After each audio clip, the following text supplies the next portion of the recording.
Hey everybody, this is Ron DiMarino from Maxpro Corporation.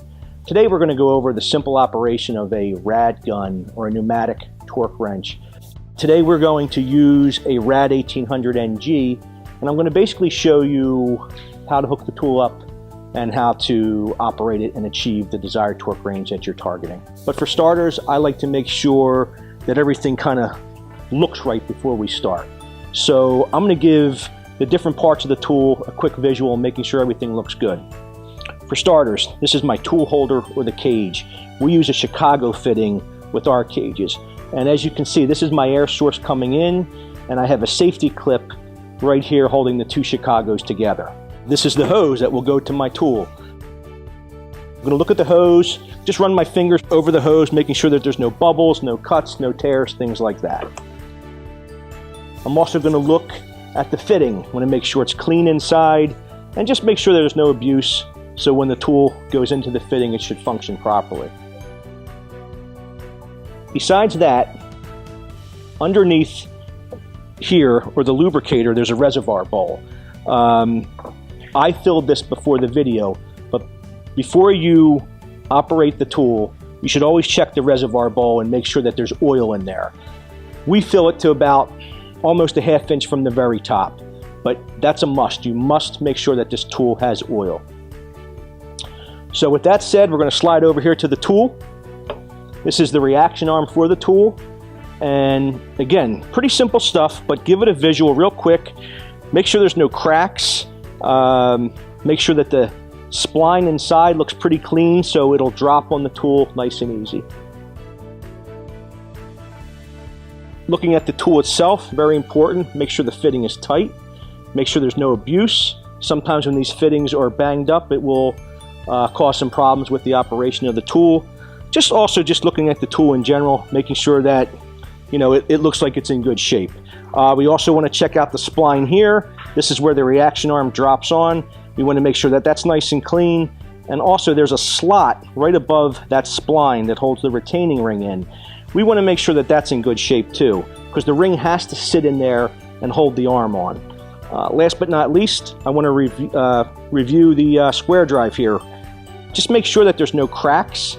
Make sure that it doesn't look abused. I keep using that word abused, but really it's the best way to describe what we're looking for. Last but not least, this is the cert. This is the certificate of calibration for this tool. I always like to make sure that this serial number matches the tool. Serial number on this cal cert is MP021203. Serial number on the tool, MP021203. I know I have a perfect match. This cert is for this tool and this tool only.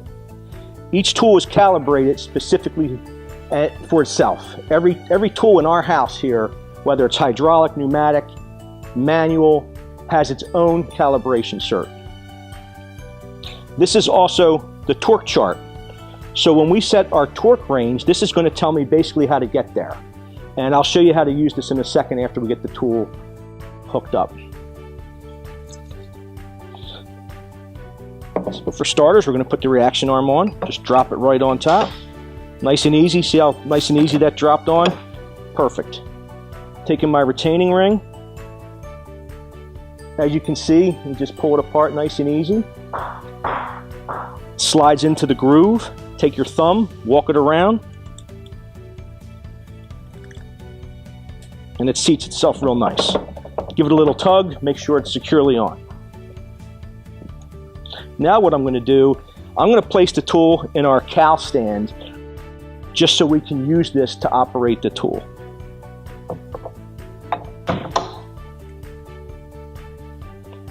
Next, I'm going to take the hose, go onto the fitting, give it a little tug, make sure it's secure. So now the tool is basically set up for operation. What we need to do next is decide what torque range we're going to go to and how we're going to get there. Well, we're going to try to go to 1200 foot-pounds of torque.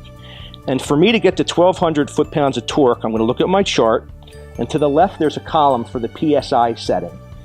That's going to be 60 psi.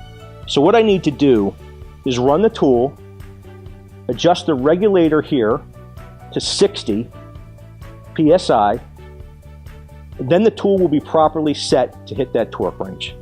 So what I'm going to do is actually I'm going to run the tool out of the socket because I need to run the tool for setting the gauge. So I'm going to go over here, put my air source on,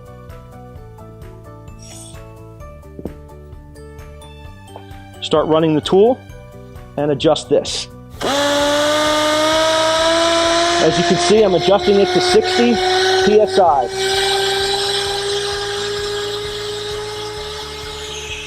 There we go. Gonna lock it in. Now we're gonna put it back on the stand and run the tool. Now, before I start this, I want to talk about safety real quick. A couple things you have to keep in mind. Safety goggles or safety glasses is a must. I'm using an in-house glove, but please have some type of the glove that'll help protect your hands when operating. Another thing, keep your body away from this tool. Make sure you don't have a shirt tail or a leg anywhere close to this reaction arm. Think about pinch points. That's what we do not want to have happen. So keep your body away from the tool. One hand on the handle. I like to put the other hand on the back of the tool. Again, keeping that distance will keep you safe, basically. So we're going to get ready to rock now. We're going to run this tool. So, got my air on, got the gauge set, and here we go. Going to turn the forward switch over to forward. This is a forward and reverse switch. Make sure they're over all the way, either way, but make sure they're over all the way. If it's not over all the way, it will restrict the airflow. So here we go. We're going to start torquing this nut now. When this tool hits its sweet spot, it will sputter out. Just like that.